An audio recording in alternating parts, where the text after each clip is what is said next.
Good morning everyone. आइए अब हम लोग बहुत सारा थ्योरी तो पढ़ चुके हैं इलेक्ट्रोस्टैटिक्स में। हमने कूलम्ब्स लॉ वगैरह का टोटल थ्योरी हम लोग ऑलमोस्ट देख चुके हैं। अब कुछ प्रॉब्लम करते हैं। पिछले लेक्चर में भी मैंने कुछ क्वेश्चन आपको कराए थे और अभी भी हम लोग कुछ अब क्वेश्चन करेंगे। कूलम्ब्स लॉ का अब डिफरेंट फॉर्मेट पर किस टाइप का प्रॉब्लम आता है उस सबको हम लोग देखेंगे।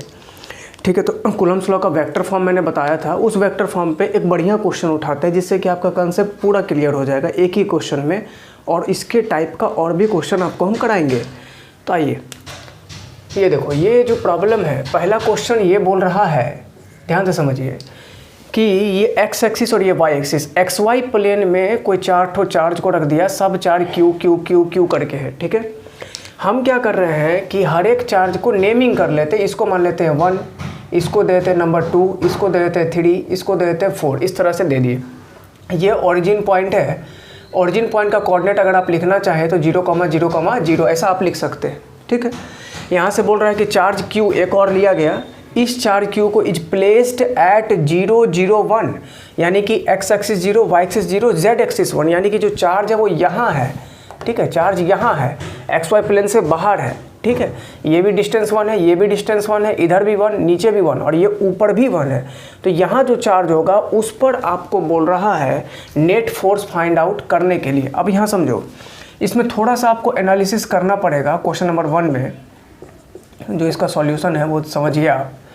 यहाँ देखिए, यहाँ पर एक चार्ज आ गया Q, फिर यहाँ पर भी एक चार्ज आ गया Q, फिर यहाँ पर भी एक चार्ज आ गया Q, यहाँ पर भी एक चार्ज आ गया Q, और यहाँ इस तरह से हमने इसको मिला दिया। अब समझो कि एक चार्ज जो है, जो एक्स्ट्रा चार्ज आपको बोल रहा है 5वां, वो यहाँ पर है। ठीक, अब हम ये बताइए, यहाँ से जब आप मिलाते हैं, इस तरह से जब आप मिलाइएगा इसको ऐसे, तो इसका जो फोर्स लगेगा, यहाँ पर चार्ज Q है, इधर से जो फोर्स लगेगा वो इधर इस डायरेक्शन में लगेगा, इधर से जो फोर्स लगेगा वो लाइन ज्वाइनिंग इधर की तरफ लग जाएगा, इस पे जो फोर्स लगेगा ऐसे वो ऊपर इस तरह से चला जाएगा, यहाँ देखो इस तरह से। ठीक, फिर इधर से भी जो फोर्स लगेगा ऐसे वो इधर चला जाएगा। मतलब कुल मिला के बात ये हुआ, आप इस तरह से समझ सकते हैं। सपोज दैट कि यहाँ पर इस तरह से समझिए, यहाँ एक चार्ज, यहाँ एक चार्ज, ठीक, यहाँ एक चार्ज, यहाँ एक चार्ज, इसको थोड़ा सा डायगोनल कर दिए। ठीक, और एक चार्ज ऐसे है ऊपर, तो ये वाला चार्ज यहाँ पर एक चार्ज रखे, ये चार्ज, इस पर जो फोर्स लगाएगा वो ऐसे, ठीक, समझ में आ रहा है, ऐसे, ये जो लगाएगा वो ऐसे, ये ऐसे, ये ऐसे। अब क्या हो रहा है कि सभी चार्ज जो है वो एंगल क्रिएट करेगा कितना, सो समझो। जैसे ये दोनों चार्ज है, ये ऐसे गया, ठीक, ये दो चार्ज यहाँ टॉप पे, एक चार्ज यहाँ है, ये दोनों चार्ज, इस पर जो फोर्स लगा रहा है वो एक चार्ज ऐसे, एक चार्ज ऐसे, तो ये दोनों ही चार्ज सेम डिस्टेंस पर है। ऐसे गया जब फोर्स वेक्टर ऐसे गया, इस तरह से फोर्स वेक्टर जाएगा, तो जो एंगल फॉर्म हो रहा, सो समझो, ये दो फोर्स वेक्टर इस तरह से गए, तो यहाँ पर जो एंगल फॉर्म हो रहा है एक्स एक्सिस से वो भी थीटा, और इसका भी जो एंगल फॉर्म हो रहा है वो भी थीटा, यानी कि दोनों के लिए थीटा। फिर इधर वाला के लिए भी थीटा। तो अब क्या हुआ कि जो कंपोनेंट होगा वो कंपोनेंट एक दूसरे को कैंसिल कर सकता है। जो बेस कंपोनेंट, हॉरिजॉन्टल कंपोनेंट होने वाला है, एक्स कंपोनेंट, वो हॉरिजॉन्टल कंपोनेंट के कैंसिल कर सकता है। ठीक है, लेकिन नेट फोर्स कुछ ना कुछ, या वर्टिकल कंपोनेंट कहने का मतलब जो वाई एक्सिस वाला है वो भी कैंसिल कर सकता है। तो हो सकता है उस पर जो नेट फोर्स लगे वो जेड एक्सिस की तरफ लगे। तो इस कंडीशन में, इस टाइप के प्रॉब्लम में दिक्कत क्या आती है कि फिर आप कंपोनेंट तोड़ने में आपको दिक्कत होगा। तो उससे बचने का एक तरीका है Coulomb's law in vector form. उसको कैसे अप्लाई करेंगे वो समझो। हमने चार्ज को कंसीडर कर लिया है 1, 2, 3, 4, और जो ये चार्ज है, ये वाला जो एक्स्ट्रा चार्ज है, ये चार्ज जिसको कि हम पोजीशन दे रहे हैं 0, 0, 1, इसको हम मान लेते हैं 5वां चार्ज। अगर आप 5वें चार्ज पर नेट फोर्स फाइंड आउट करना चाहते हैं, नेट फोर्स आप निकालना चाहते हैं F net on 5th charge, तो अब देखो 5th चार्ज पर जो फोर्स लग सकता है वो किसके किसके कारण, ये भी लगाएगा, ये भी लगाएगा, ये भी लगाएगा और ये भी लगाएगा। इसको माना है हमने 1, इसको 2, इसको 3 और इसको 4, यानी कि force on 5 due to 1 plus force on 5 due to 2 plus force on 5 due to 3 plus force on 5 due to 4। Clear, चारों चार्ज के कारण 5वें चार्ज पर फोर्स लग रहा है। ठीक, अगर इस सबको आप वेक्टर के फॉर्म में रिप्रेजेंट कर रहे हैं तो यहाँ पे वेक्टर लगा दो। क्लियर है, अब समझिए बात को, किसी एक को निकाल के देख लेते हैं, दूसरा अपने आप आपको समझ में आ जाएगा। F51 हम निकालना चाहते हैं, फोर्स ऑन 5 ड्यू टू 1 निकालना चाहते हैं। तो यहाँ देखो जो फॉर्मूला होता है वेक्टर फॉर्म में वो क्या हो जाएगा, K, एक पहला चार्ज भी Q है और पांचवा चार्ज भी Q है, तो Q इंटू Q अपॉन, अब देखिए जो पोजीशन वेक्टर का डिफरेंस ले लेंगे तो R5 vector minus R1 vector के मॉड मैग्नीट्यूड का होल क्यूब, ठीक, into R5 vector minus R1 vector, ठीक है। ऐसा फार्मूला हमने आपको पढ़ाया था, Coulomb's law in vector form जो होता है उसका फार्मूला हमने आपको पढ़ाया है। KQ² को हटा देते हैं, ऐसा कर लेते हैं KQ1 Q2 upon R3 into R vector, या तो आप ऐसा पढ़े हैं या फिर आपको मैंने ऐसा भी पढ़ाया है KQ1 Q2 बट्टा R² इंटू R कैप, ऐसा भी पढ़ा आपने, या इसी R कैप को आप ऐसा भी लिख सकते थे R vector upon mod of R vector, यानी कि जो यूनिट वेक्टर होता है वो उसी वेक्टर को उसी के मैग्नीट्यूड से डिवाइड कर देते हैं तो हम यूनिट वेक्टर कन्वर्ट हो जाता है। इसको उठा के पुट करेंगे तो ऐसा ही आएगा। तो इसी कंसेप्ट का यूज अपन यहाँ कर रहे हैं। अब यहाँ देखो R5 वेक्टर कैसे लिखेंगे, पोजीशन वेक्टर लिखना है हमको, तो R5 वेक्टर R5, तो यहाँ देखो पांचवा जो चार्ज है उसका पोजीशन क्या है, तो पोजीशन है 0 0 1, तो ये हो जाएगा R5 वेक्टर हो जाएगा 0 I cap plus 0 J cap plus 1 K cap, ये आ गया। R1 वेक्टर क्या होगा, तो R1 वेक्टर भी आप निकाल सकते हैं, पहला चार्ज ये है, ठीक है, पहला चार्ज के लिए पोजीशन क्या है 1 0 0, तो इसका जो पोजीशन वेक्टर हो जाएगा वो क्या हो जाएगा, वो हो जाएगा 1 I cap plus 0 J cap plus 0 K cap. आपको ज़रूरत R5 का तो था ही, साथ में R5 माइनस R1 का भी है, तो आप R5 vector minus R1 vector निकालिए। तो यहाँ देखो अगर माइनस करोगे तो यहाँ माइनस, यहाँ माइनस, यहाँ माइनस, यहाँ भी माइनस, ठीक। ऐसा करने के बाद क्या जुगाड़ बैठा, 0 - 1, तो ये माइनस I कैप, ये तो ख़त्म 0 0 है, प्लस 1 - 0 1 ही रह जाएगा, तो प्लस K कैप। तो R5 vector minus R1 vector हो गया minus I cap plus K cap. अगर इसका आप मैग्नीट्यूड निकालना चाहते हैं, R5 vector minus R1 vector दोनों परपेंडिकुलर है, परपेंडिकुलर वेक्टर का मैग्नीट्यूड हमने आपको बताया एडिशन का, दोनों का स्क्वायर करके ऐड करके रूट कर दीजिए, तो 1 का स्क्वायर यानी -1 का स्क्वायर 1 ही हो जाएगा, ठीक है। तो 1 + 1 और अंडर रूट इक्वल टू हो गया √2, तो इसका मैग्नीट्यूड आ गया 2। क्लियर है। अब हम लोग फाइनली ये फोर्स लिख लेते हैं ज़रा, तो ये फोर्स ऑन 5 ड्यू टू 1, ये आ गया आपको KQ² अपॉन √2 का होल क्यूब, √2 का whole cube into minus I cap plus K cap. ये इस तरह से आपका एक फोर्स निकल गया, F force on 5 due to 1, ये निकल गया, ठीक है। इसी तरह से जिस तरह से मैंने आपको ये समझाया उसी तरह से आप F52 भी निकाल सकते हैं, फोर्स ऑन 5 ड्यू टू 2, समझ गए। अगर आप फोर्स ऑन 5 ड्यू टू 2 निकालने जाएंगे, यहाँ समझिए बात को, अगर आप फोर्स ऑन 5 ड्यू टू 2 निकालना जाते हैं, आप ये निकालने जाते हैं, तो आपको लिखना पड़ेगा KQ² upon mod R5 vector minus R2 vector के मैग्नीट्यूड का whole cube into R5 vector minus R2 vector, ऐसा लिखना पड़ेगा। अब समझो R5 तो पहले से पता है, Q² क्यों लिखे, क्योंकि सब चार्ज तो Q है, तो Q1 इंटू Q2 करेंगे तो हालत तो वही होना है, उसमें कोई फ़र्क पड़ता नहीं है। दूसरी बात, नेक्स्ट R5 आपको पता है ही, आप यहाँ फिर से चाहें तो लिख सकते हैं R5 बराबर 0 I cap 0 J cap plus 1 K cap, ऐसा लिख सकते हैं आप। दूसरी बात, अगर आप यहाँ पे चाहें तो R2 भी आप लिख सकते हैं। अगर आप R2 वेक्टर लिखें तो यहाँ देखो दूसरा चार्ज कहाँ हमने कंसिडर किया है, तो दूसरा चार्ज यहाँ कंसिडर किया है, इसका कोऑर्डिनेट जो है वो 0 1 0 है। इसका मतलब ये हो गया कि 0 I cap plus 1 J cap plus 0 K cap, ऐसा हो गया।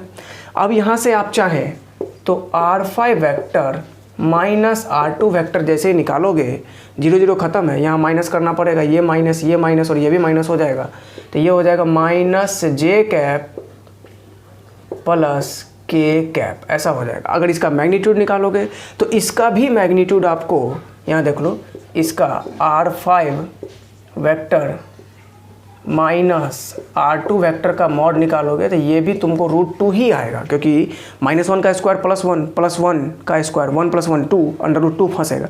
इसको उठा करके फिर यहाँ पे आप पुट करिएगा तो ये भी जो force due to on 5 due to 2 जो हो गया, ये भी इतना ही हुआ KQ² /√2 का whole cube into -J plus K ये आपको निकल गया फोर्स ऑन 5 ड्यू टू 2। तो एक बात समझ लीजिए कि ये फोर्स ऑन 5 ड्यू टू 1 भी आपने निकाल के चेक कर लिया और फोर्स ऑन 5 ड्यू टू 2 भी आपने निकाल करके चेक कर लिया, दोनों निकाल लिया आपने।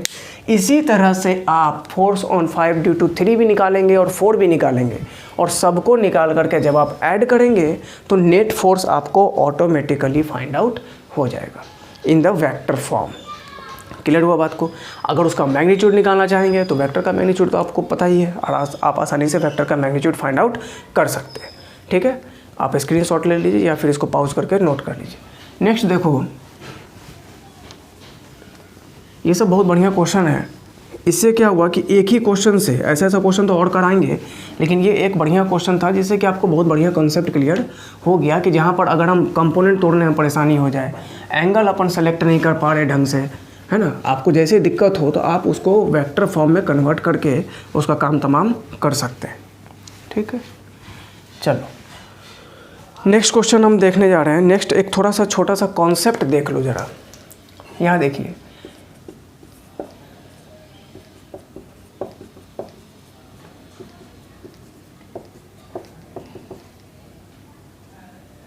इक्विलिब्रियम ऑफ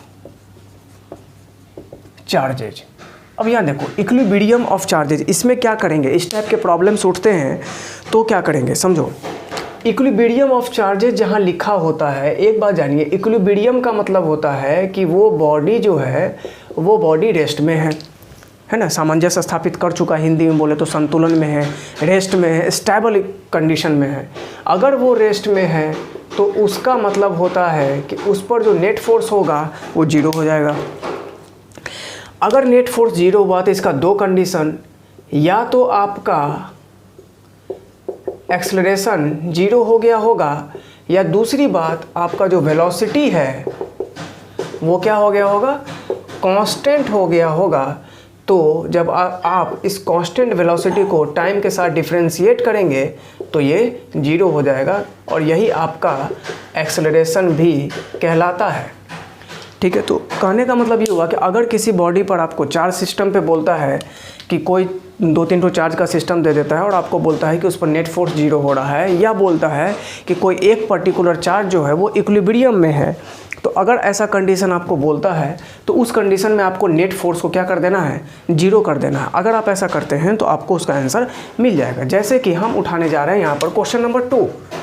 ठीक है, यहाँ देखो क्वेश्चन नंबर 2 में क्या बोला कि दो चार्ज है, एक स्मॉल क्यू एक स्मॉल क्यू, दोनों L डिस्टेंस पर है। एक तीसरा चार्ज कैपिटल क्यू को इस वाले क्यू चार्ज से, स्मॉल क्यू चार्ज से x डिस्टेंस पर रख दिया गया, और क्वेश्चन बोल रहा है कि फाइंड x, आपको x का वैल्यू निकालना है, such that F net force on charge capital Q, इस कैपिटल क्यू वाले चार्ज पर नेट फोर्स जो है वो क्या होना चाहिए, 0 होना चाहिए। या आपसे क्वेश्चन ये भी बोल सकता है कि चार्ज Q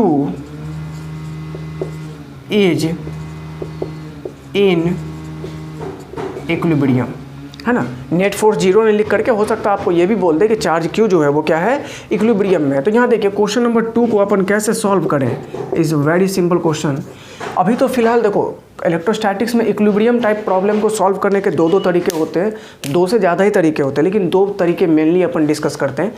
एक तो ये है कि अभी कूलम्ब्स लॉ पढ़े हैं तो चलो उसको कूलम्ब्स लॉ के रिलेट से फोर्स इक्वेट वगैरह करके अपन इक्विलिब्रियम दिखा करके क्वेश्चन को सॉल्व कर रहे हैं। दूसरा, जब अपन इलेक्ट्रोस्टैटिक पोटेंशियल एनर्जी पढ़ लेंगे 8-10 लेक्चर बाद, तो इलेक्ट्रोस्टैटिक पोटेंशियल एनर्जी जब आप पढ़ लेते हैं ना, तो उस वक्त अपन इलेक्ट्रोस्टैटिक पोटेंशियल एनर्जी सिस्टम का, कंप्लीट सिस्टम का 0 करके तब उसको फिर से हम लोग इक्विलिब्रियम टाइप प्रॉब्लम को वहाँ भी डिस्कस करेंगे, और उस तरीके से भी सॉल्व होता है। तो यहाँ देखो अभी तो फिलहाल कूलम्ब्स लॉ के बेस पर अपन सॉल्व करने जा रहे हैं। यहाँ पर एक स्मॉल क्यू, यहाँ भी एक आपका स्मॉल क्यू दे दिया, और यहाँ कहीं कैपिटल क्यू दे दिया है, और बोल रहा है कि ये डिस्टेंस आपका x है और ये जो डिस्टेंस है, ये डिस्टेंस आपको बोल रहा है कि L है, और आपको बोला कि ये जो कैपिटल Q है ये इक्विलिब्रियम में। अगर इक्विलिब्रियम है तो सोचो ये वाला चार्ज इस पर रिपल्सन का फोर्स, ये वाला चार्ज इस पर रिपल्सन का फोर्स, तो किधर किधर लगेगा सो देख लेते हैं। तो एक रिपल्सन का फोर्स इधर लग रहा है, एक रिपल्सन का फोर्स इधर लग रहा है। आया बात समझ में? अब देखिए इस दोनों के बीच में जो फोर्स लगेगा वो कितना, तो इस दोनों के बीच में सपोज दैट इस दोनों के बीच में जो फोर्स लग रहा है वो कितना, KQ upon X square, QQ upon x का स्क्वायर। दूसरा इस दोनों के बीच में यहाँ जो फोर्स लग रहा है वो हो जाएगा KQ upon total distance L था, उसमें से x आप घटा दीजिए तो L माइनस एक्स का स्क्वायर। इस टाइप के प्रॉब्लम नीट में बड़े पूछे जाते हैं।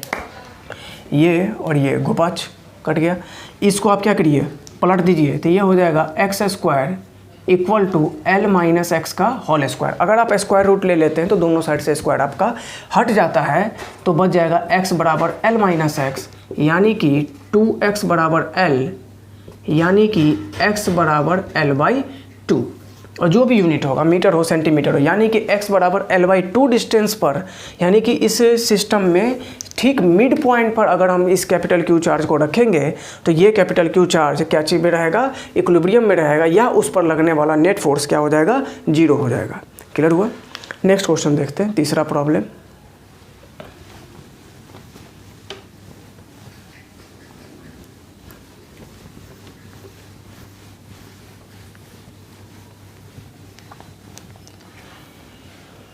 तीसरा क्वेश्चन एग्जैक्टली सेम है, आप चाहे तो इसको सॉल्व कर सकते हैं। क्वेश्चन नंबर 3 में देखो एकदम एग्जैक्टली सेम क्वेश्चन, जस्ट खाली वैल्यू मैंने चेंज कर दिया है उसको, और कुछ किया नहीं है। बहुत ही easy question.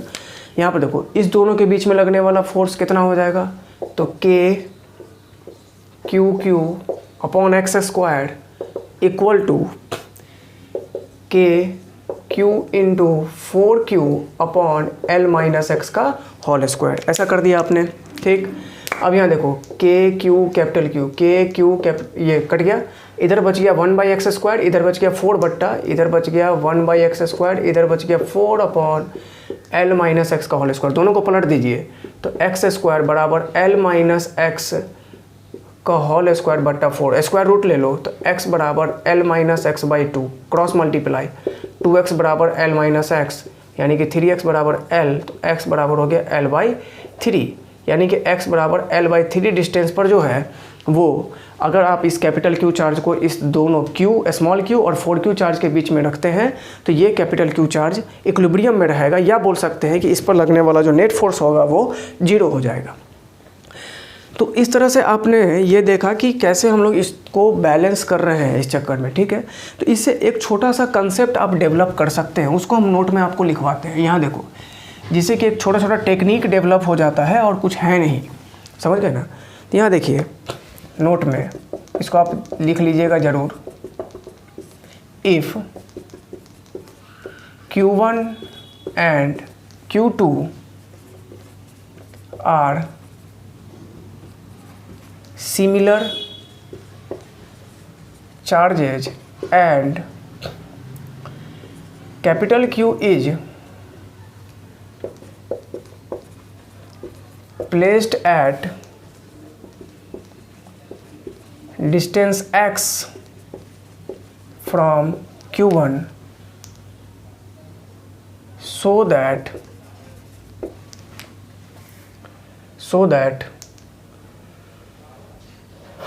Capital Q is in equilibrium, ठीक है। एक ये कंसेप्ट हम छोटा सा डेवलप करने का कोशिश कर रहे हैं कि यहाँ पर दो चार्ज दे दिया, एक दे दिया कैपिटल Q1, दूसरा दे दिया कैपिटल Q2। मान के चलो कि दोनों के बीच का डिस्टेंस L है, और यहाँ कहीं भी मान लो कि आपको दे दिया कैपिटल Q और बोल रहा है कि ये x डिस्टेंस आप पता करिए, या आपको ये बोल सकता है, दो तरीके होंगे, या तो पहले से ये बोलेगा कि x डिस्टेंस पता करो और वो x बताओ कि वो x जो है वो ऐसा डिस्टेंस है जहाँ पर ये q इक्विलिब्रियम में है। पहले से बोल रहा है कि x ऐसा डिस्टेंस है कि जहाँ पर q इक्विलिब्रियम में है, या फिर आपसे ये पूछ सकता है कि ऐसा डिस्टेंस बताइए कि कहाँ रखे कि ये कैपिटल Q इक्विलिब्रियम में रहे। तो दोनों कंडीशन में आपको x ही फाइंड आउट करना है। अब यहाँ देखिए, तो इस दोनों के बीच का अगर आप फोर्स निकालें, है ना, तो यहाँ पर अगर आप फोर्स देखने जाएं तो Q1 और Q के बीच में यहाँ पर रिपल्सन फोर्स लग रहा है, इसको मान लेते हैं F1, और यहाँ जो लग रहा है उसको मान लेते हैं हम लोग F2। तो net force on Q equal to 0। काई की कंडीशन ये बोल रहा है कि चार्ज इक्विलिब्रियम में है, कैपिटल Q इक्विलिब्रियम में है। तो इसका मतलब ये हो जाता है कि जो F1 है वो बराबर होना चाहिए F2 के, या वेक्टर के फॉर्म में अगर आप बात करें तो F1 vector plus F2 vector बराबर 0। नेट वेक्टर को आप यही बोल सकते हैं। अब जरा एक बात बताओ, ये पॉजिटिव एक्सेस की तरफ, ये निगेटिव एक्सेस की तरफ, तो यहाँ पर आपको अब जो लिखिएगा आप वो ये लिखिएगा F1 माइनस F2 वेक्टर बराबर 0, क्योंकि दोनों अपोजिट डायरेक्शंस में है। और तब आप देखेंगे तो ये भी आपको क्लियर हो जाएगा कि F1 vector equal to F2 vector, दोनों वेक्टर क्या हो रहे हैं, इधर से बराबर करना है हमको। तो दोनों वेक्टर को इधर से बराबर करना है, तो अब क्या करें, यहाँ देखो, यहाँ जो फोर्स लग रहा है वो Q1 into Q upon X square. तो हमने यहाँ लिखा K Q1 into Q upon X square equal to K Q2 इंटू Q upon L minus X का whole square upon L minus X का होल स्क्वायर, ये हमने लिखा। अब क्या करेंगे, यहाँ से K Q कट गया, तो ये जो जनरेट हुआ वो ये हुआ कि Q1 बट्टा x square equal to Q2 बट्टा L माइनस एक्स का होल स्क्वायर, ऐसा हो गया। दूसरी बात, अब इसको देखो क्या करेंगे, तो Q1 बट्टा Q2 बराबर x square upon L minus X का होल स्क्वायर। एक ये तरीका डायरेक्ट आप इसको याद रख सकते हैं, अगर दो चार्जेस सिमिलर होते हैं, Q1 Q2 दोनों सिमिलर है, ठीक है ना, Q1 और Q2 दोनों सिमिलर चार्जेज हैं। दूसरी बात, Q1 Q2 ये दोनों सेम नेचर का चार्ज है, और ये Q भी उसी नेचर का चार्ज हो सकता है। या फिर मान लो कि ये जो Q है ये इस पर क्या कर रहा है, रिपल्सन, तो ये भी पॉजिटिव, ये Q2 के लिए भी रिपल्सन, तो ये भी पॉजिटिव, ठीक है। तो अगर ऐसा कंडीशन बनता है तो उस चक्कर में हम क्या कर रहे हैं, Q1 बट्टा Q2 equal to X square upon L minus X का होल स्क्वायर, आप ऐसा कर सकते हैं। या नहीं तो दूसरा तरीका, इसमें डायरेक्ट अगर x निकालना है तो क्या करें, तो डायरेक्ट x निकालने के लिए आप क्या कीजिए, यहाँ से स्क्वायर रूट वाला जो चक्कर है इसको हटा दीजिए आप। तो स्क्वायर रूट वाला चक्कर जब आप हटा देते हैं तो ये ऐसा बन जाएगा, अंडर रूट Q1 बट्टा Q2 बराबर x upon L minus X, ऐसा बन गया, ठीक है। क्रॉस मल्टीप्लाई कर लो, क्रॉस मल्टीप्लाई कर लीजिए। तो इसको हम यहाँ पे दिखाते हैं आपको, देखिए,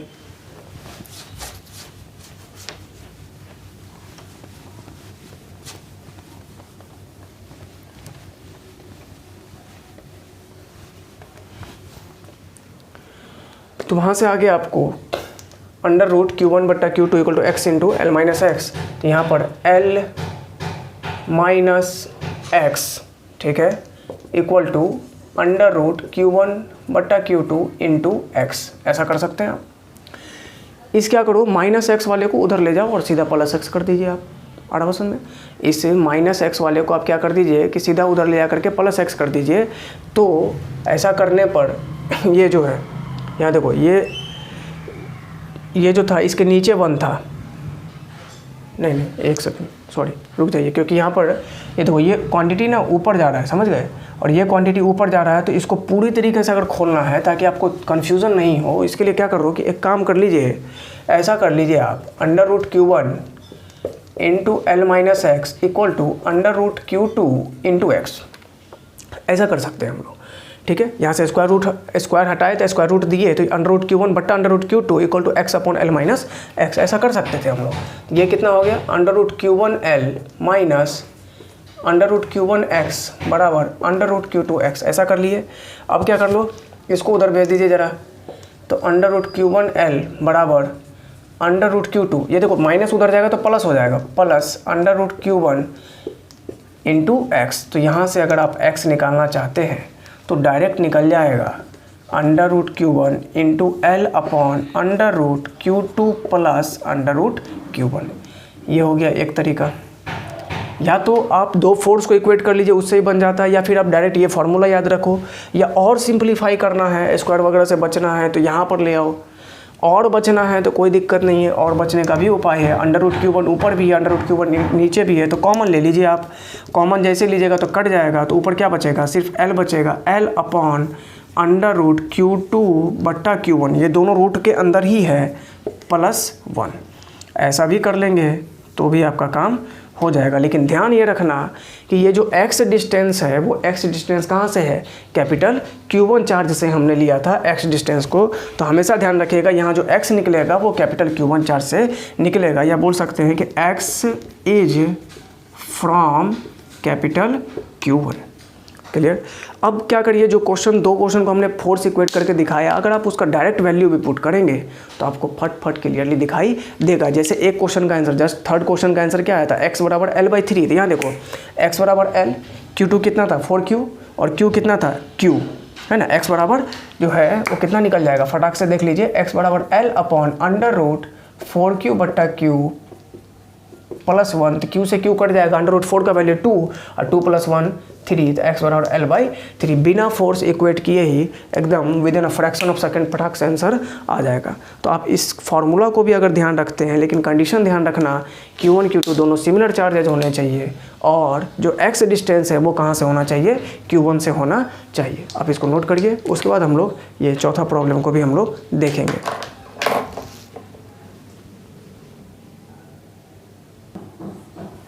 चलिए अब चौथा प्रॉब्लम देखते हैं। समझो, ठीक है ना, पहले समझिए। यहाँ देखो, यहाँ रख लिया हम चार्ज Q, और यहाँ हम रख लिए हैं -4Q। बोल रहा है कि where a third charge capital Q, इस कैपिटल Q चार्ज को कहाँ रखें, इज प्लेस्ड, कहाँ रखें, along line joining such that it remains in equilibrium, इस दोनों चार्ज को ज्वाइन करने वाले लाइन में कहाँ रखें कि ये कैपिटल Q चार्ज इक्विलिब्रियम में रहे, यानी कि इस पर लगने वाला नेट फोर्स क्या हो जाए, 0 हो जाए। चलो कंसीडर करके अपन फटाफट देखते हैं। मान लो कि सपोज दैट हमने यहाँ पर रख दिया कैपिटल Q को, अपन यहाँ रख दिए, यहाँ जो डिस्टेंस है इस दोनों के बीच का डिस्टेंस L है। अब सोचिए क्या होगा, ये -4Q इस पॉजिटिव चार्ज को अपने तरफ अट्रैक्ट करेगा, ये कैपिटल Q इसको अपने तरफ अट्रैक्ट करेगा, ठीक है। दोनों जो है वो अपने तरफ अट्रैक्ट करने की कोशिश कर रहा है। अब ज़रा बताइए कि यहाँ से मान लेते हैं कि हमने जो डिस्टेंस लिया वो x ले लिए, यहाँ से जो हमने डिस्टेंस लिया वो x ले लिए, ठीक है। और इसमें -4Q से जो डिस्टेंस हो जाएगा तो वो तो आपको ऑलरेडी आपको पता ही है, जब आप सब्ट्रैक्ट कर देते हैं तो आपको L - x यहाँ पे दिखाई देगा, ठीक। अब यहाँ देखिए, मान लेते हैं कि ये वाला जो फोर्स लग रहा है ये F1 है, और इधर से जो फोर्स लग रहा है वो F2 है। तो अगर आप चाहते हैं कि ये कैपिटल Q चार्ज इक्विलिब्रियम में रहे, तो इक्विलिब्रियम में होने के लिए ये जो F1 है इसको F2 के बराबर होना चाहिए, ठीक है। तो F1 अगर F2 के बराबर होना चाहिए, देखो KQQ/x², KQQ/x² इक्वल टू, अब यहाँ क्या करेंगे, KQ × 4Q, KQ × 4Q upon L - x का whole square, upon L - x का होल स्क्वायर। अब यहाँ समझो, यहाँ पर क्या हो जा रहा है बाबू, दिक्कत ये है कि समझिए इस बात को कि ये जो क्वांटिटी हुआ, क्या आप इस दोनों को इक्वेट कर सकते हैं कि नहीं कर सकते हैं, इसको पहले आपको देखना पड़ेगा, इस चीज़ को आपको समझना चाहिए, ठीक है। तो इसके लिए क्या करते हैं हम लोग, सो समझिए। यहाँ पर क्या हो जाएगा, देखो ये जो चार्ज है ऊपर में, यहाँ भी K है, यहाँ भी स्मॉल q, यहाँ भी capital Q, K capital Q small q सब कुछ यहाँ पर है, नीचे x² है, यहाँ L - x का होल स्क्वायर है, ठीक है। अब सोचो कि ये क्वांटिटी जो है, जैसे मान लो सपोज दैट कि x आपका L/3 कुछ आ गया, अगर आपका x L/3 आ जाता है तो ये जो L - x होगा, सपोज दैट मान के चलिए कि आप कुछ भी वैल्यू लिए, आपने मान लीजिए x = L/3 ले लिया, तो आप L - x लेंगे तो ये 2L/3 हो गया। L/3 की वैल्यू 0.33L, और इसकी जो वैल्यू हो जाएगी वो 0.66L। आ रहा समझ में, तो ये वैल्यू तो ज़्यादा हो गई।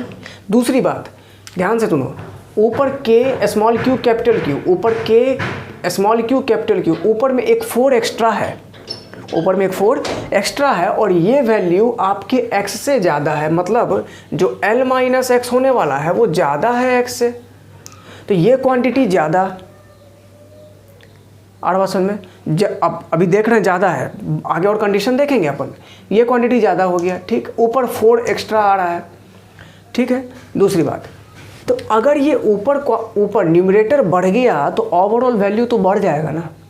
अगर आप न्यूमरेटर को बढ़ा देते हैं तो ओवरऑल वैल्यू क्या हो जाएगी, ओवरऑल वैल्यू तो बढ़ जाएगी। तो ये ओवरऑल वैल्यू जो ये कंप्लीट जो वैल्यू है, ये जो कंप्लीट वैल्यू आपको नज़र आ रहा है, ये कंप्लीट वैल्यू ज़्यादा हो जाएगा। हम सिर्फ अभी न्यूमरेटर की बात कर रहे हैं 4 के, अभी L-x वगैरह पर अब चर्चा नहीं कर रहे हैं। ये न्यूमरेटर बढ़ गया तो ऑलरेडी क्या हो जाएगा कि ये जो कंप्लीट वैल्यू है ये बढ़ गया।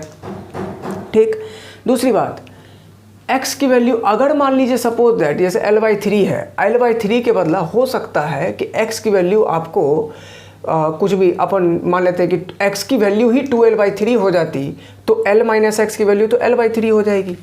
तो उस कंडीशन में तो L-x का वैल्यू घट गया, और अगर ये घट जाएगा तो घटने के बाद क्या हो जाएगा, और वैल्यू क्या हो जाएगी, फिर तो बढ़ेगी, है ना। छोटे क्वांटिटी से अगर डिवाइड करते हैं तो वैल्यू और क्या हो जाएगा, बड़ा हो जाएगा, है ना। डिनोमिनेटर अगर कम होगा तो जो आपका फ्रैक्शन है उसकी वैल्यू और बढ़ जाती है। न्यूमरेटर में ऑलरेडी 4 है तो ये वैल्यू ना ज़्यादा हो जा रहा है। यहाँ पर जो F2 है वो ज़्यादा है आपका किससे, F1 से। आ रहा समझ में, जो F2 हो रहा है आपका वो ज़्यादा हो जा रहा है आपका किससे, F1 से। तो इस कंडीशन में हम नहीं बोल सकते, हम इसके बारे में कुछ कंसिडर नहीं कर पा रहे हैं कि यहाँ पर बीच में रखने पर फोर्स 0 होगा कि नहीं होगा। आ रहा समझ में, आप चाहें तो इसको एक बार तत्काल के लिए सॉल्व भी करके देख सकते हैं। हम ये नहीं बोल रहे हैं कि बिल्कुल भी 0 नहीं होगा, पॉसिबिलिटीज़ हैं लेकिन चांसेस कम बनते हैं, बहुत कम। ठीक है, अब देखो दूसरा केस देखते हैं। तो दूसरा केस इसमें हम ये बना रहे हैं, यहाँ पर Q, यहाँ हमने रख लिया -4Q। एक्चुअली में देखो सच्चाई बताएं तो यहाँ पर इस बीच में ना चांसेस जो पॉसिबिलिटी मैं बोल भी रहा हूँ ना वो भी आपको मिलेगा नहीं। आ रहा समझ में, जो पॉसिबिलिटीज़ जो है ना वो भी आपको मिलने वाला है नहीं। तो उस कंडीशन में आपको समझ लीजिए कि जो इस टाइप के प्रॉब्लम को जहाँ पर एक चार्ज पॉजिटिव और एक चार्ज निगेटिव हो जाता है तो उस कंडीशन में अपन क्या करते हैं कि जो तीसरा चार्ज है, ठीक है, in case of unlike charges होता क्या है कि जो नेट फोर्स होगा, नेट फोर्स को 0 करने के लिए, तीसरे चार्ज पर नेट फोर्स को 0 करने के लिए उस चार्ज का प्लेसमेंट आपको स्मॉलर यूनिट वाले चार्ज के करीब होना चाहिए, तब जाके 0 होने का चांसेस बढ़ता है। समझिए बात को, कहने का मतलब ये हुआ कि जो आपको कैपिटल Q रखना है, इस कैपिटल Q को आपको ये स्मॉल q, ये कैपिटल ये 4Q, आपको इस कैपिटल Q को जहाँ पे अनलाइक चार्जेस सिस्टम है, यहाँ पॉजिटिव है ये निगेटिव है, ये अनलाइक चार्ज सिस्टम है, ध्यान से सुनिए, ये अनलाइक चार्ज सिस्टम है। इसमें अगर आप चाहते हैं कि कोई तीसरा चार्ज आवे और इक्विलिब्रियम में भी रहे, आप यही चाह रहे हैं कि तीसरा चार्ज आवे और इक्विलिब्रियम में भी रहे, तो उस कंडीशन के लिए देखो करना क्या पड़ेगा आपको कि जो तीसरा चार्ज होता है ना वो आपको रखना पड़ेगा कहाँ पर, तो छोटे मैग्नीट्यूड वाले चार्ज के नज़दीक में। यानी कि इस कैपिटल Q को आपको इस दोनों में किसका मैग्नीट्यूड कम है, माइनस प्लस मत दो, वो तो नेचर बताता है अट्रैक्शन रिपल्सन का। ये स्मॉल q है, ये 4Q है, ये सिर्फ Q है और ये 4Q है, तो स्मॉल मैग्नीट्यूड इसका है, तो इस कैपिटल Q को इसके नज़दीक होना चाहिए तभी जाके बैलेंस होगा। अभी देख लेते हैं अपन इसको। मान लीजिए कि सपोज दैट आपने यहाँ पर रख दिया कैपिटल Q, ठीक, आप वहाँ पर रख दिए, तो अब क्या होगा, अब यहाँ पर ये हो जाता है, मान के चलो कि यहाँ से डिस्टेंस हमने ले लिया x और यहाँ से हमने डिस्टेंस ले लिया l। अब देखिए इससे और उसके ये स्मॉल q के कारण यहाँ वाला q, इसके और इसके बीच में जो फोर्स लग रहा है वो हो गया KQQ बट्टा L प्लस x का होल स्क्वायर इक्वल टू हम लिख रहे हैं K4Q into Q upon x square, ऐसा लिख रहे हैं हम, ठीक, ऐसा लिख रहे हैं। अब सोचो यहाँ 4 और यहाँ L प्लस x है, यहाँ देखिए यहाँ भी वही क्वांटिटी है, यहाँ भी वही क्वांटिटी है, उल्टा न्यूमरेटर में यहाँ पर 4 है, तो न्यूमरेटर की वैल्यू बढ़ने से ये पूरा फ्रैक्शन का वैल्यू ऑलरेडी बढ़ रहा है। दूसरी बात, यहाँ पर L प्लस x है और यहाँ सिर्फ x है, तो यहाँ सिर्फ x में x है और यहाँ पर आप कुछ x में ऐड कर दे रहे हैं, तो ये वैल्यू तो और क्या हो जाएगा, बड़ा हो गया।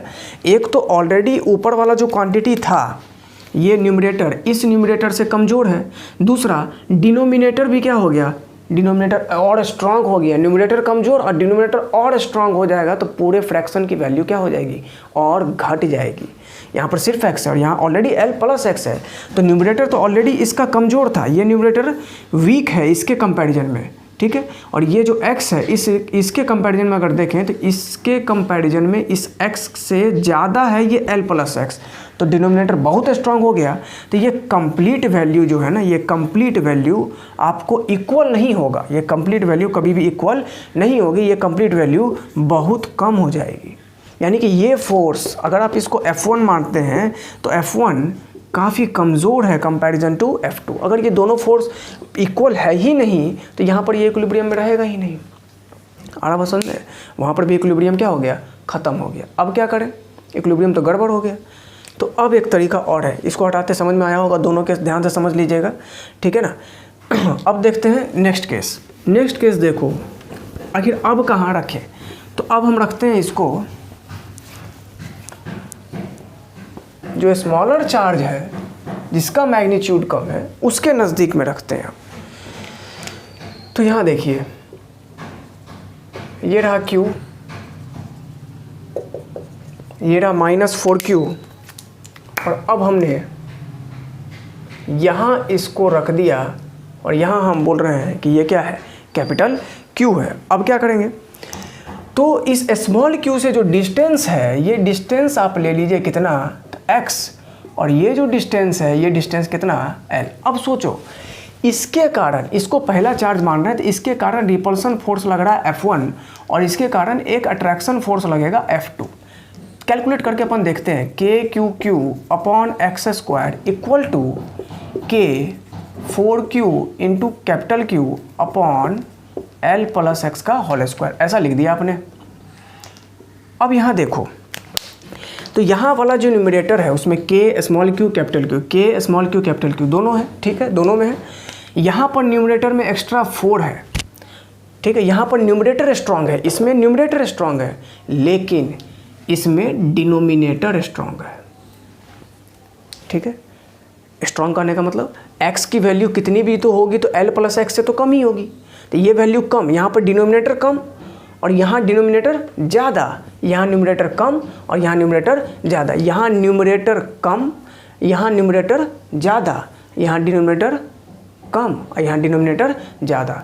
तो इस तरह से हमारा फ्रैक्शन बैलेंस हो सकता है, चांसेस बनते हैं कि हमारा फ्रैक्शन क्या हो जाए, बैलेंस हो जाए। यहाँ पर न्यूमरेटर में जो ज़्यादा है 4 से, 4 मल्टीप्लाई के कारण जो ज़्यादा है वो हो सकता है इस l प्लस एक्स के कारण बैलेंस हो जाए, क्योंकि ये l प्लस एक्स जो डिनोमिनेटर है वो x से ज़्यादा है। तो अब क्या करेंगे, ये पूरी क्वांटिटी को आप चाहें तो कैंसिल कर सकते हैं, तो यहाँ बचेगा 1 plus X square equal to 4 upon l plus X का होल स्क्वायर। अगर आप पलट करके स्क्वायर रूट से स्क्वायर को हटा देते हैं, पलट करके स्क्वायर रूट से स्क्वायर को हटा देते हैं तो x बराबर हो जाएगा l plus x by 2, cross multiply कर लो तो 2x बराबर l प्लस एक्स, यानी कि x बराबर l। यानी कि यहाँ से यहाँ का जो डिस्टेंस होगा, यहाँ से यहाँ का जो डिस्टेंस होगा वो डिस्टेंस कितना हो जाएगा, l हो जाएगा। अगर आप इस डिस्टेंस पर रखते हैं तो ये चार्ज जो दो अनलाइक चार्जेज के कारण कोई तीसरा चार्ज बैलेंस में आ सकता है, वो तभी आएगा, हमेशा ध्यान रखना। अगर अनलाइक चार्ज सिस्टम है और आप चाहते हैं कि किसी तीसरे चार्ज को इक्विलिब्रियम में रखें, उस पर नेट फोर्स 0 करें, तो उस दोनों अनलाइक चार्जेस में से जिस चार्ज का मैग्नीट्यूड कम है, आप तीसरे चार्ज को उसी कम मैग्नीट्यूड वाले चार्ज के ज़्यादा नज़दीक रखें तो वो चार्ज इक्विलिब्रियम में रहेगा, उस पर नेट फोर्स 0 हो सकता है, ठीक है। मैंने तीनों केसेस आपको समझाए, कंडीशन हर एक समझाया कि बीच में रखेंगे तो क्यों 0 नहीं हो पा रहा है, इस साइड रख रहे हैं बड़े मैग्नीट्यूड वाले चार्ज के नज़दीक में रख रहे हैं तो इक्विलिब्रियम क्यों नहीं मिल पा रहा है, और छोटे वाले के नज़दीक में रख रहे हैं तो इक्विलिब्रियम क्यों मिल गया। ये सब कंडीशन मैंने आपको बताया। आप इसको ढंग से देखिए, ये बड़ा कंसेप्चुअल क्वेश्चन था, देखने में काफ़ी इजी लगता है। अक्सर बच्चे गलती कर देते हैं, करते क्या है, बीच में रख दिए या इधर कहीं रख दिए, क्योंकि हम लोग जनरली राइट हैंड का इस्तेमाल ज़्यादा करते हैं, इसलिए अपन होता क्या है कि इधर रखने में ज़्यादा कंफर्टेबल फील होता है। अपन कैलकुलेशन पे उस वक्त ध्यान नहीं देते, फटाक से इधर रख दिए, कैलकुलेशन कर लिया, हाँ आंसर आ गया, तो वो आंसर गड़बड़ हो जाता है। हमने कैलकुलेशन के साथ साथ अपन सब कुछ को ध्यान देना ज़रूरी होता है ना, ठीक है। आप इसको नोट कर लीजिए या स्क्रीनशॉट ले सकते हैं। अब यहाँ देखो, नेक्स्ट प्रॉब्लम जो कि बहुत ही बढ़िया क्वेश्चन है, ठीक है, बहुत ही अच्छा क्वेश्चन, इसको आप ढंग से एक बार नोट करिए और नोट करने के बाद अभी इसको जस्ट हम लोग डील करेंगे। आप इसको नोट करिए थोड़ा। चलिए आइए अभी इस क्वेश्चन को देखते हैं। देखो क्या होता है, इसमें बोल रहा है कि थिन वायर, कोई थिन वायर है, पतला वायर है। वायर का क्या है भाई, तो पतले वायर का रिंग है। ये इरोडो का प्रॉब्लम है और बढ़िया क्वेश्चन है इसलिए बता दे रहा है, ठीक है। थिन वायर उसका रिंग है जिसका रेडियस आर। तो एक चलो वायर का एक रिंग बना लीजिए। ये रहा रिंग, ये रहा बाबू इसका सेंटर, और इस रिंग के सेंटर का ये हो गया रेडियस आर। बोल रहा है कि हैज एन इलेक्ट्रिक चार्ज, इस रिंग के पास चार्ज भी है। कितना चार्ज है भाई, क्या, स्मॉल क्यू, बहुत बढ़िया है। तो इस पर तो चार्ज भी दे दिया, फिर तो काम तो बहुत आसान हो गया। चार्ज देते बहुत सारी बातें दिमाग में आने लगती हैं, फोर्स वगैरह तुरंत आना चाहिए फटफट। What will be the increment of the force. अब यहाँ देखो इरोडो के प्रॉब्लम का खासियत क्या होता है। What will be the increment of the force strengthening, इस वर्ड को ध्यान रखिए, फोर्स स्ट्रेंथनिंग। तो फोर्स स्ट्रेंथनिंग की जगह आपको टेंशन फोर्स भी पूछ सकता था,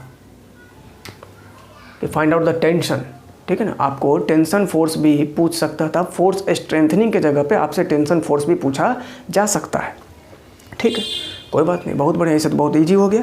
अब समझिए, force strengthening the wire if a point charge Q not is placed at the rings centre. अगर क्यू नॉट चार्ज को उठा करके कहीं से रिंग के सेंटर पे अगर हम प्लेस कर देते हैं तो इसके कारण फोर्स स्ट्रेंथनिंग जो होगा, जो टेंशन फोर्स होगा इस रिंग में, वो कितना जनरेट होगा, यही आपको फाइंड आउट करना है, ठीक है। अब यहाँ देखो, मान लीजिए इस तरह का रिंग था, ठीक। आपने क्या किया, इस रिंग का कुछ पोर्शन आप चाहे तो हटा सकते हैं। तो हटाने के लिए यहाँ देखो, हम इसका एक छोटा सा डायग्राम बनाते हैं। आप चाहे तो सपोज दैट यहाँ से आपने कुछ पोर्शन को इस तरह से हटाया, ठीक है, हटाया। तो अब देखिए डायग्राम कैसा दिख रहा है, दिखाते हैं।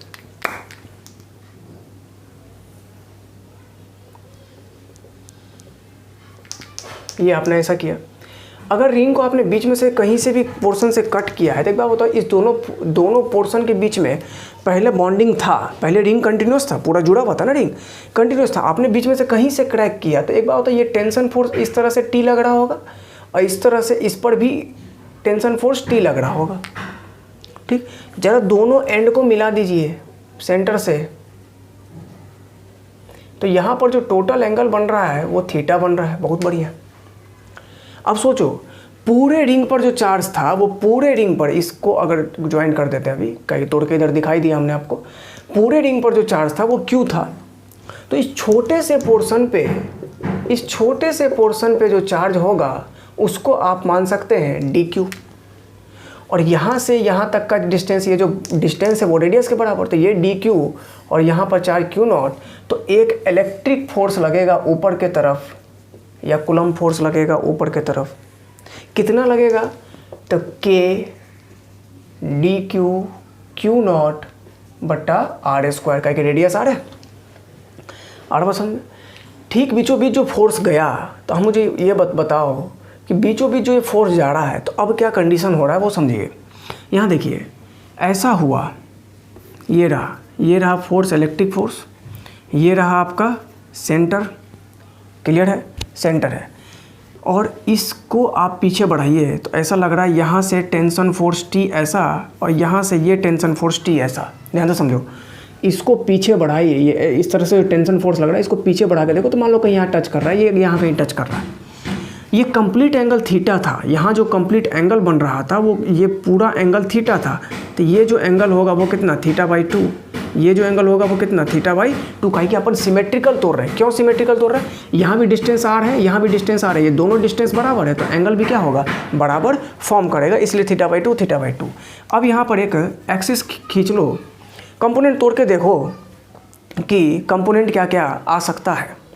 आ रहा समझ में, इसमें आप कंपोनेंट तोड़ के देखिए। सॉरी, यहाँ वाला एंगल θ/2 नहीं करेंगे आप। यहाँ चूँकि देखो ये पूरा एंगल थीटा था, ये θ/2 है। यहाँ से ये इस तरह से अगर आप इसको ऐसे मिलाते, सपोज मिला के देख लो ना, ये एंगल θ/2 है तो यहाँ वाला एंगल θ/2 होगा, ये नहीं होगा। ठीक है, तो बात ये हो गया कि यहाँ से इसको हटा देते हैं। ठीक है, ये एंगल θ/2 और ये भी एंगल आपका बैठ गया θ/2। क्यों? क्योंकि यहाँ देखिए ये एंगल बीचों बीच जा रहा है θ/2, इधर से भी ये कितना टूट जाएगा तो ये θ/2। क्यों? क्योंकि ये भी रेडियस आर है, ये भी रेडियस आर है, ये θ/2, ये भी θ/2। दूसरी बात, अब इसको पीछे करिएगा तो ये एंगल तो θ/2 नहीं हो सकता, उधर बाहर वाला होगा, तो ये बाहर वाला एंगल θ/2 हो गया। कंपोनेंट तोड़ते हैं, कंपोनेंट तोड़िएगा तो ये जो कंपोनेंट आ रहा है, ये कंपोनेंट आ गया t cos θ/2 इसके कारण, और एक नीचे डाउनवर्ड कंपोनेंट आ जाएगा t sin θ/2 इसके कारण। इसके कारण भी एक कंपोनेंट इधर आ जाएगा t cos θ/2 और एक डाउनवर्ड कंपोनेंट आ जाएगा t sin θ/2, और ये t cos θ/2 इधर था। अब देखो, एक इस टेंशन के कारण दो कंपोनेंट, इस टेंशन के कारण भी दो कंपोनेंट, क्या हुआ तो ये t cos θ/2 और ये t cos θ/2 दोनों कैंसिल हो जाएंगे, और ये दोनों एक ही डायरेक्शन में है, वेक्टर है, तो दोनों ऐड हो जाएगा और ऐड हो करके बन जाएगा 2t sin θ/2, ये ऐसा बन जाएगा। क्लियर हुआ? मतलब बात ये हुआ कि इसमें समझना क्या था, तो फोर्स स्ट्रेंथिंग का मतलब टेंशन फोर्स ही आपको फाइंड आउट करना है। अब यहाँ समझिए कि अगर ये पोर्शन इक्विलिब्रियम में है, अगर नहीं इक्विलिब्रियम में तो था ही, कैसे? यहाँ जुड़ा हुआ था, अगर आप काट के रखते तो इक्विलिब्रियम में तो रहना चाहिए ना। अगर ये इक्विलिब्रियम में है तो ये वाला फोर्स जो अपवर्ड डायरेक्शन में, यही फोर्स अपोज करेगा किसका? 2t sin θ/2 का, या ये 2t sin θ/2 अपोज करेगा किसका? इस इलेक्ट्रिक फोर्स का। तो फॉर इक्विलिब्रियम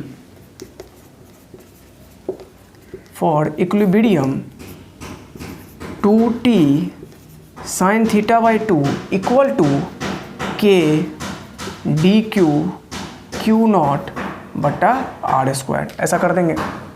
ठीक, अब यहाँ देखो जो एंगल है बहुत छोटा एंगल मान के चलते हैं। एक तो थीटा ऑलरेडी स्मॉल था, है ना, θ/2 कर दिए तो और स्मॉल हो गया। तो θ/2 here if θ/2 is very small then sin θ/2 is almost equal to θ/2। आपने पढ़ा होगा कि जब एंगल बहुत छोटा होता है तो sin थीटा ऑलमोस्ट थीटा के ही बराबर होता है, तो ये θ/2 ही रह जाएगा।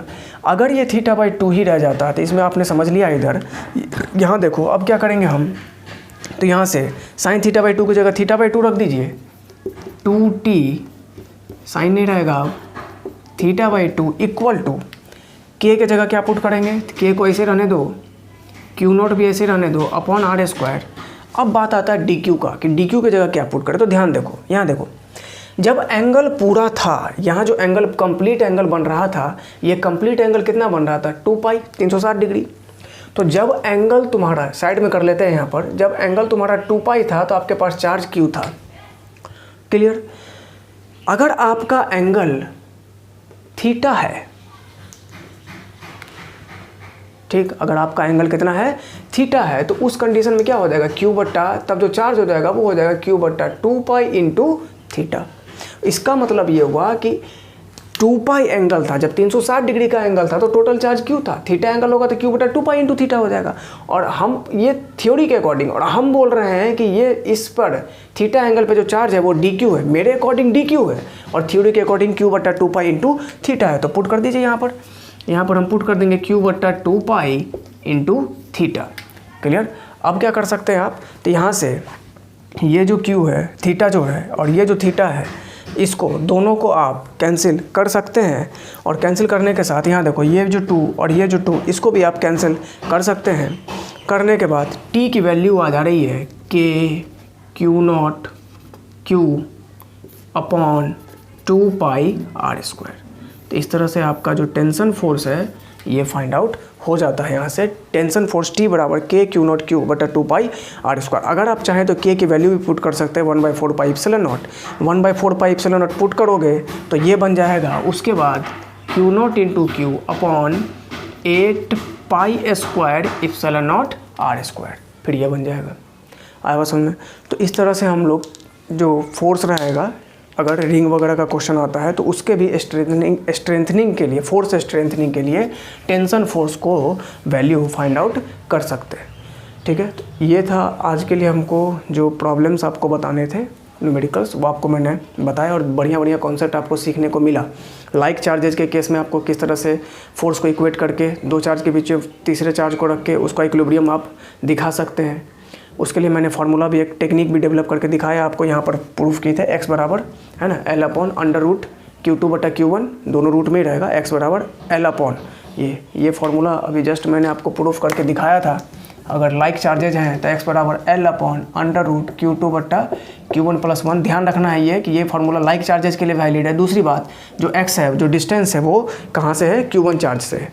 ठीक है, तीसरे चार्ज के लिए जिस पर आप इक्विलिब्रियम चाह रहे हैं या जिस पर आप नेट फोर्स को 0 चाह रहे हैं, उसके लिए निकाल सकते हैं। या अनलाइक चार्जेज रहेंगे तो उस केस में क्या होता है, तो अनलाइक चार्जेज में अगर आप चाहते हैं, अनलाइक चार्ज सिस्टम है और चाहते हैं कि कोई तीसरा चार्ज ऐसी जगह पर रखें कि उस पर नेट फोर्स 0 रहे या तीसरा चार्ज इक्विलिब्रियम में रहे, तो उस तीसरे चार्ज को उस दोनों अनलाइक चार्जेज में से जिस चार्ज का मैग्नीट्यूड कम रहेगा आप उसके नज़दीक रखिए, तो वहाँ पर आपको आसानी से उस तीसरे चार्ज का इक्विलिब्रियम पॉइंट या नेट फोर्स 0 मिल जाएगा।